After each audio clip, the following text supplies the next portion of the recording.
Well, this bill was a problem in 2021, and it's still a problem in 2026. And as Senator Morgan pointed out, the majority of people that came to testify about this legislation were vehemently against it in 2021 and in 2026. And what we're doing by putting this legislation here on the floor is putting a lot of families through a lot of anguish. It's not right. This bill does not build up a single classroom. It doesn't train a teacher. It does not improve a math or reading score anywhere in the state. What it does achieve is it slams the door of educational opportunity directly in the faces of the families who need it the most. This bill imposes a 3-year freeze on new public charter schools. And 3 years is an eternity in the life of a developing child. Imagine high school years, over 4 years. It's fast. It freezes the expansion of existing charters and permanently lowers the state's charter cap to 28. We already have 24, as you heard. That means only 4 more schools, ever. And worst of all, it's retroactive, pulling the rug out from under students, parents, educators, all who have followed the rules, met the state's rigorous standards, and were promised a seat. But why? Why the hostility towards alternatives? Because parents are leaving. Enrollment in public schools has dropped every single year since COVID. Not because parents don't care, but because parents care deeply. They're watching public schools fail their children, and they're choosing something different, either homeschooling, charter schools, private schools. Parents are voting with their feet. Statewide, we had over 30,000 applications for roughly 3,000 seats. That is a massive supply and demand crisis. And this chamber's response is to trap families on wait lists and renege on seats that were already approved. Independent polling shows that 83% of Hispanic voters support expanding charter school options.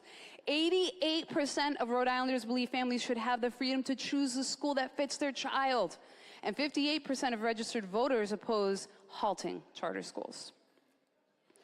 I commissioned my own poll, different reasons, but this was one of the questions, and the data was the same.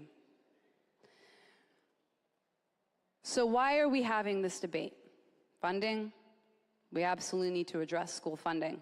But Rhode Island's public school funds should educate the student wherever they learn best. Recently, the House heard a bill that would radically restructure homeschooling in Rhode Island, and let's be honest, this is not a reform.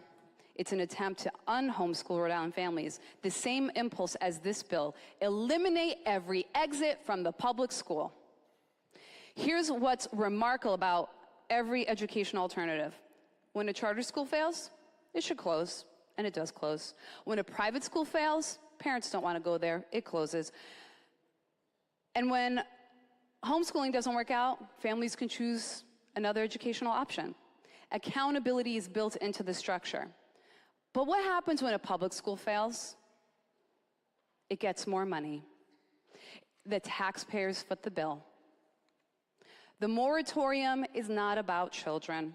It's about protecting the system, the adults in the system, not the children inside the system. There's a teachers union, powerful, well-funded, with lobbyist lawyers fighting for its interests every single day in this chamber. And I'm not against that. Adults deserve representation. But where's the kids' union? Where's the children's union?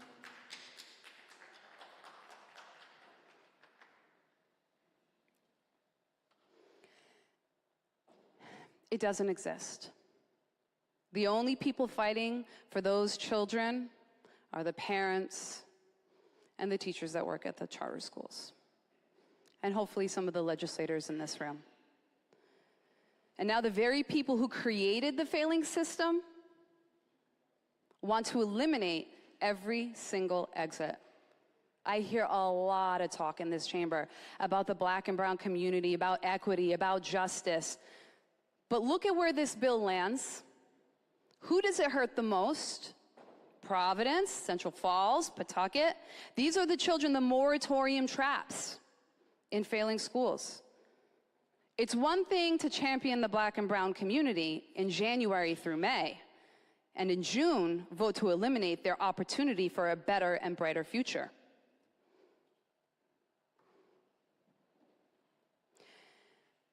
This is a bad bill, beyond bad. It's the definition of bad. And I would urge you to vote now. Have compassion on these children and families. This is their option for a better future, for a brighter future. And it is in the best interest of our state.